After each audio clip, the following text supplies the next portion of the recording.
It's my pleasure to announce Adriana Lacy, who is the CEO of Field 9 Group, a media and technology company driving innovation at the junction of consulting, analytics, and storytelling. Welcome. Within Field 9 Group, you lead influencer journalism. This first-of-its-kind agency helps news organizations to collaborate with creators to strengthen trust and engagement. You've been recognized on the Forbes 30 Under 30 list, and you've held roles in several newsrooms, including the New York Times, the Los Angeles Times, and Axios. You now teach media strategy to emerging journalists. Through your ventures and by teaching, you champion new models that bridge traditional media with today's digital communities. Welcome. Thank you. Thank you so much for the introduction, and hello everyone. I'm really excited to be here today and really just talk a little bit about where we're going next when it comes to measuring impact and success in journalism. I think this is a really interesting topic because for so long we've been focused so much on, what I like to call vanity metrics, things like page views and the number of newsletter subscribers that we have, but they haven't necessarily signaled trust in our audiences, and it's really shown that people are starting to go to other places to get news and information. So really just wanted to talk about some metrics that I think we should start looking at and just realize how important that is. So I want to just start with this question of have we been measuring the wrong sorts of metrics for the past, decade or two? Just to give you all some context, my entire journalism career has been in this audience engagement and social media space. My first job right outside of college, I worked at the New York Times. I was on the SEO team. So essentially what our job was is to make sure that when people are going on Google, they're searching for something, articles from the New York Times were on the top of the page. I was on the Instagram team there.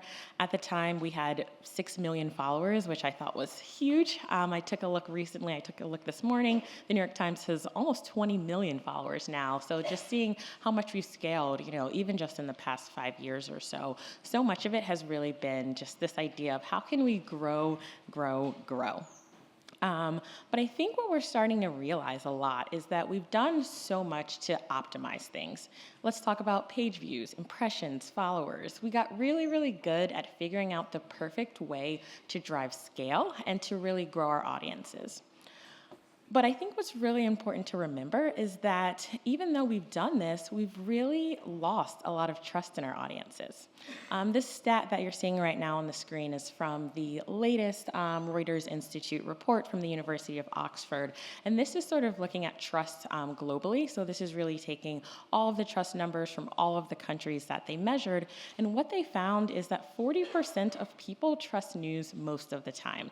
This is not even half of people. Even though we're hitting, record numbers of reach and impressions and things, we're still losing trust. Even though the numbers might have looked great, we're starting to see that this relationship with our audience has really started to fall apart. And a big reason why I think that is because we're starting to see more and more that a lot of these impressions that we're looking at don't really equal trust. You can reach 1 million people who don't believe anything that you say. We see this all the time. We know that follower count doesn't equal loyalty. You could have 1 million followers, but you could only have a few 100,000 people engaging with you.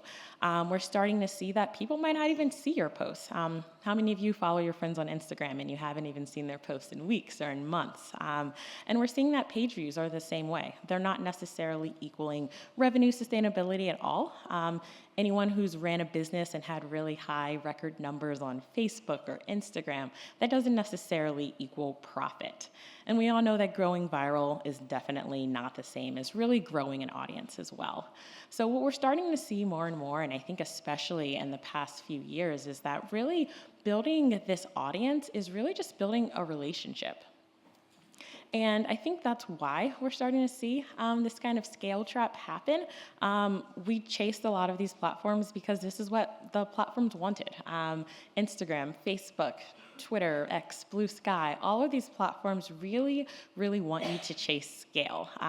There's so much optimization that has been done in newsrooms to really just do what the algorithm wants, figuring out ways to get more followers, to get more reactions from people, instead of really figuring out what are the best ways that we can engage with our fellow humans.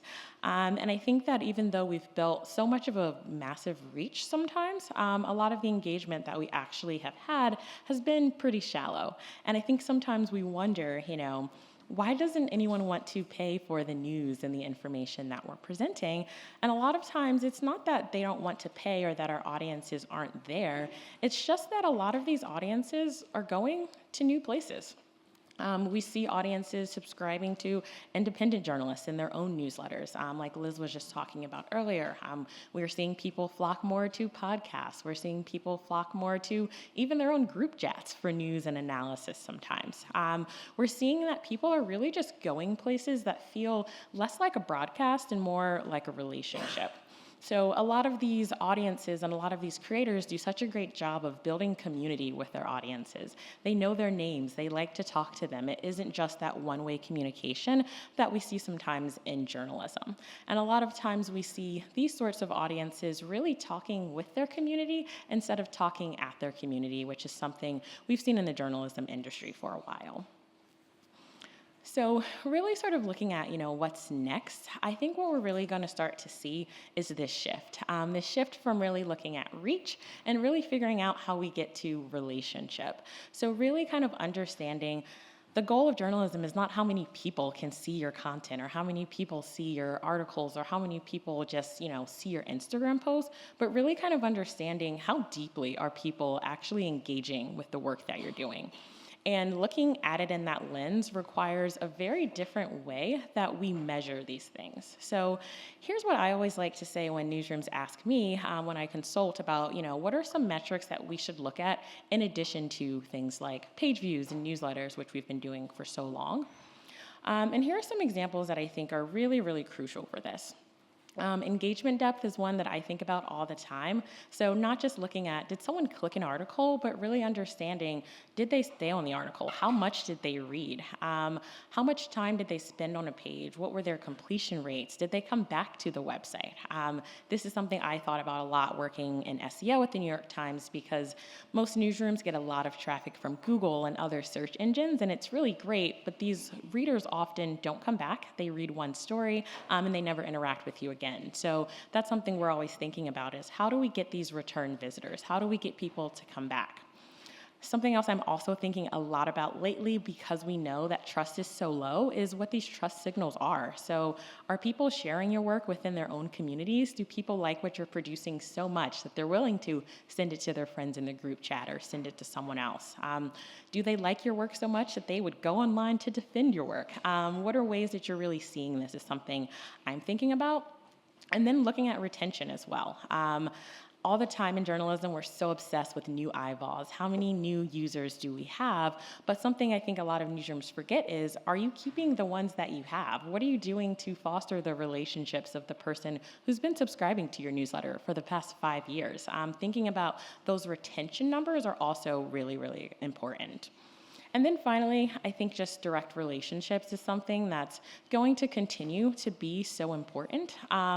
Things like, creating memberships, creating that community, and really focusing on things that you actually own and not things that you're just renting from a platform. I always say when you're working on Instagram or Facebook, even though you have your audience there, you're still renting it from the tech platform. So really figuring out what does it look like to take your audience with you to other platforms. And I think so many creators have done a great job of that. They might have a really great presence on Instagram, but they also have a really robust newsletter or they have a really robust Patreon and their audience is willing to go with them to all of these different places to engage with them.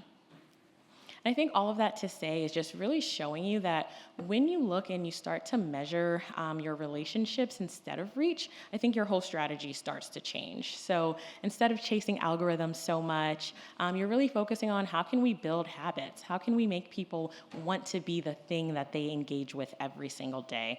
Instead of focusing on how we can engage just on the surface level, really starting to think about how we can go deeper and really figuring out what kind of journalism that we want to build in the future, which I think will be so much more personal, which is why we see creators really dominating this space right now, because they really understand just how important that relationship is with your audience. And I think all of that to say, I'll just leave you with, the measurements and the metrics that we look at right now really do end up shaping a lot of the journalism that we make. If we keep measuring the wrong things, we're going to keep building the wrong things. I've seen so many newsroom build products because they wanted to get more followers or get more growth, but that didn't necessarily turn into a revenue opportunity at all the time. So even though you might have the biggest reach, you might not have the deepest trust, and I think that's something that's really, really important to remember. So I'll leave you all with this. Really just think about how much you're measuring, because that really does determine the trust in your audience. Thank you.